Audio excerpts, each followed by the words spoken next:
કાંકરેજ તાલુકામાં ખાણ ખનીજ અધિકારી અભિષેક દેસાઈનો સપાટો રોયલ્ટી પાસ પરમિટ વગરની એક ડમ્પર જપ્ત।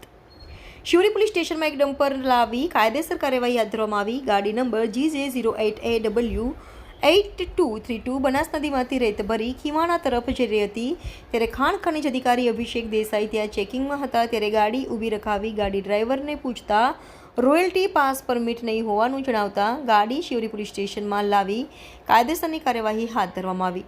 અહેવાલ જયંતિભાઈ ઠક્કર, કાંકરેજ।